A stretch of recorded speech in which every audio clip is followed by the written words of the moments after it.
let's proceed with the changes in the sense of touch. Okay. A reduction in the number and changes in the structural integrity of touch receptors occurs with age. Kaya pag minsan, kahit hinahawakan mo or kahit mainit, hindi nila masyadong nararamdaman. Tactile sensation is reduced, as observed in the reduced ability of older persons to sense pressure and pain and different temperature. So, kaya mag-iingat kayo when placing, cup of hot coffee or boiling of water. You have to inform the patient to stay away from those extreme temperature. So kahit na yung exposure sa sunlight. Okay. These sensory changes can cause misperceptions of the environment, and as a result, profound safety risk will happen to older population. Now, after the sensory organs, we now go to the endocrine system. Okay? So sa endocrine system, nagkakaroon ng delay and insufficient release of insulin by the beta cells of the pancreas in older people. And this is believed to be decreased because of the decreased tissue sensitivity to circulating insulin. So the older person's ability to metabolize glucose is reduced, and sudden concentrations of glucose cause higher and more prolonged hyperglycemia levels. Therefore, it is not unusual to detect higher blood glucose levels in a non-diabetic but older people. Now, for the integumentary or for the skin, dito yun talagang prominent and obvious ang changes. Okay. The integumentary system changes are often the most bothersome because they are the most obvious and clearly reflect advancing years, reflective to what age the person is. Flattening of the dermal epidermal junction, reduced thickness and vascularity of the dermis, slowing of epidermal proliferation, and an increased quantity and the generation of elastin fiber occur as the person age. So the production of collagen fibers become coarser and more random, reducing the skin elasticity. The dermis becomes more vascular and thinner. And as the skin becomes less elastic and more dry and fragile, and as subcutaneous fat is lost, lines, wrinkles, and sagging of the skin becomes evident. Sagging, nagsasag ha, hindi sagging na banana. So, okay. So the scalp, the pubic, and the axillary hair thins and grays due to a progressive loss of pigment cells and atrophy and fibrosis of the hair bulbs. Hair in the nose and ears become thicker. By the age 50 years, most white men have some degree of baldness, and about half of all people have evidence of gray hair. Growth rate of scalp, pubic, and axillary hair declines.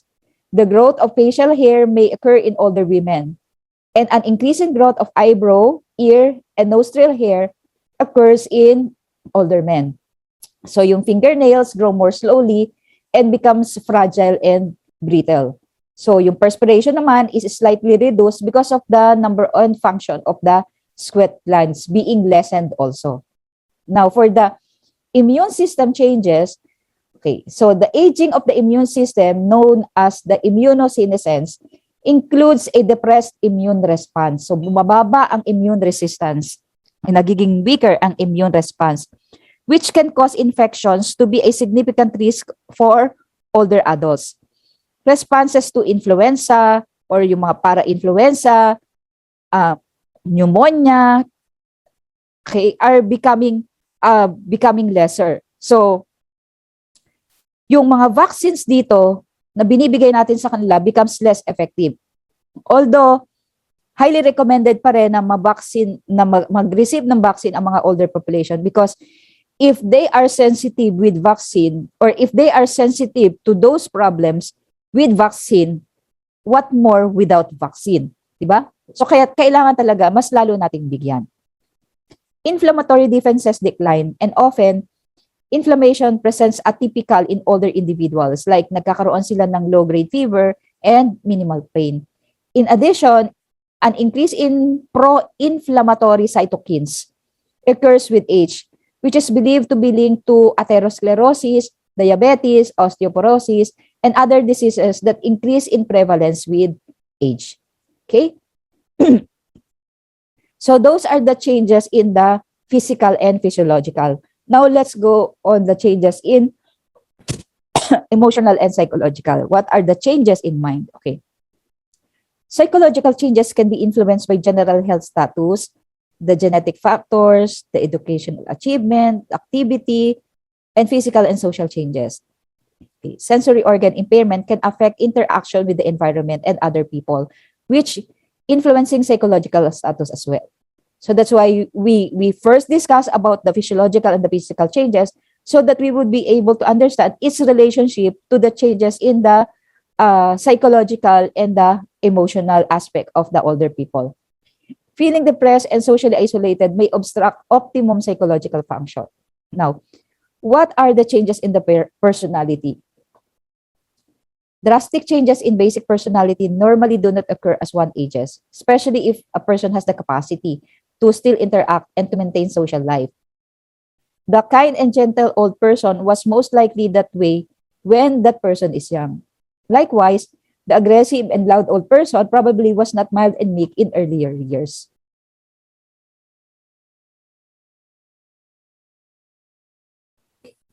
Excluding pathologic processes, the personality will be consistent with that of earlier years. So kung ano siya nung bata, most commonly, nagko-continue yan until tumanda ang isang tao. Possibly, it will be more openly and honestly expressed.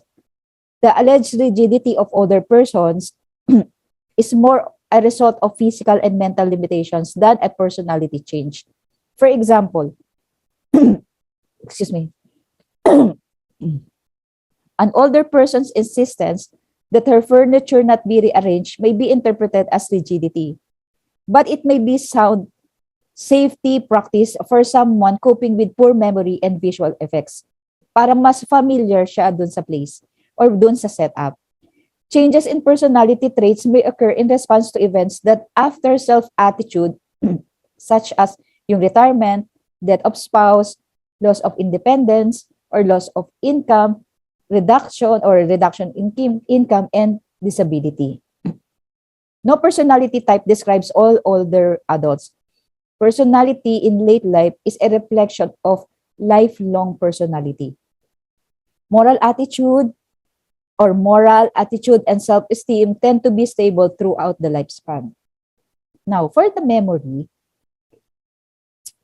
there are 3 types of memory. We have the short term, we have the lasting from 30 seconds to 30 minutes, we have the long term involving that of we learned long time ago, and sensory, which is obtained through the sensory organs and lasts only a few seconds.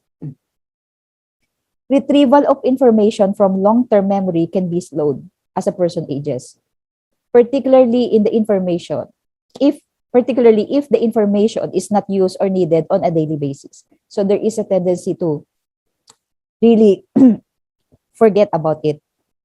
Older adults can improve some age-related forgetfulness by using memory aids. Pwede natin silang bigyan ng or mag-advise ng mga mnemonic devices, such as yung associating a name with an image, making notes or lists, and placing objects in consistent locations. That's why yung pinag-usapan natin kanina na rigidity is not actually because of rigidity, but it's more of familiarity. The person does not want to rearrange the existing arrangement or setting or setup for familiarity reasons, para hindi nakakalimutan.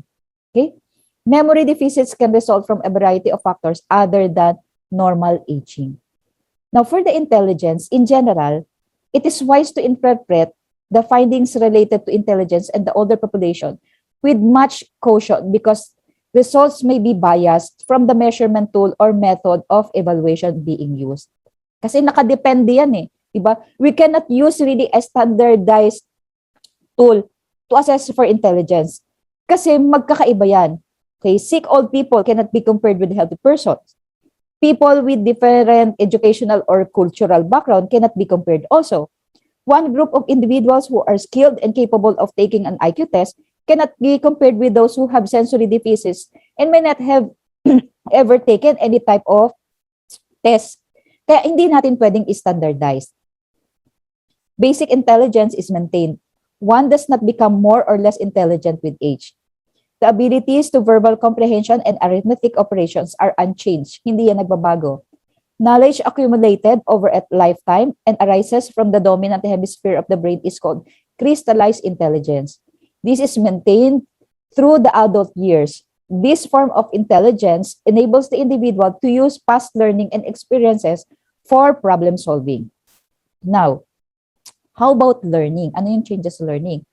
Although learning ability is not seriously altered with age, other factors can interfere with the older person's ability to learn, including yung motivation, attention span, delayed transmission of information to the brain, perceptual deficit, or sometimes even the presence of illness.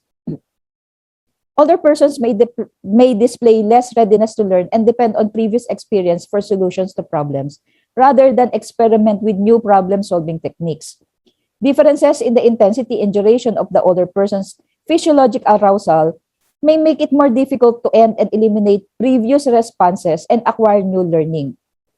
The early phases of the learning process tend to be more difficult for older persons rather than comparing with those younger individuals. So, it is generally a greater problem to learn new habits when old habits exist and must be unlearned and relearned or modified. Older persons with many years of history may have difficulty in this area. Kaya ito yung sinasabi natin, we cannot teach old dogs new tricks. Okay? Now, for the attention span, ito mahirap to pagka medyo aging na. Older adults demonstrate a decrease in vigilance performance, like the ability to retain attention longer than 45 minutes. You have to remember that. They are more easily distracted by irrelevant information and stimuli, and they are less able to perform tasks that are complicated or require simultaneous performance. Psychological and physiological changes in aging population is directly related to social changes because of the experiences or changes happening to the physical, biological, and physiological condition of aging population. Emotional and psychological dimensions are also affected. It is therefore our duty as nurses to understand these changes, not only to plan intervention based on the current status of the older adult, but to anticipate future incidences and design plan of care for prevention. Okay. Now, to summarize, changes in the cellular structure impact all body systems. The decrease in body fat, loss of tissue elasticity, and reduction in subcutaneous fat contribute to changes in the appearance of body. Changes to body systems contribute to a higher cases in the older population of conditions such as infections, hypertension, poor dental status, indigestion, constipation, urinary frequency, prostatic enlargement, fracture, reduced vision, presbycusis, hypothermia, and hyperthermia. Basic intelligence is maintained even though a person aged already. The ability to retain new information is reduced, and the retrieval of information from long-term memory can be slower. Learning ability is maintained. A variety of nursing actions can be utilized to prevent and reduce the negative impact of aging changes and promote optimal health and function in older adults. So,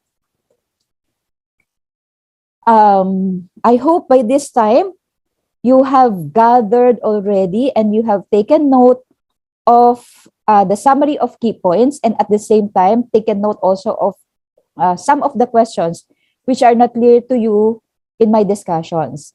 So those questions will be entertained during our synchronous session. Okay, so I hope you learned something again from this video, and I will see you all again during our synchronous session. Thank you again very much for listening.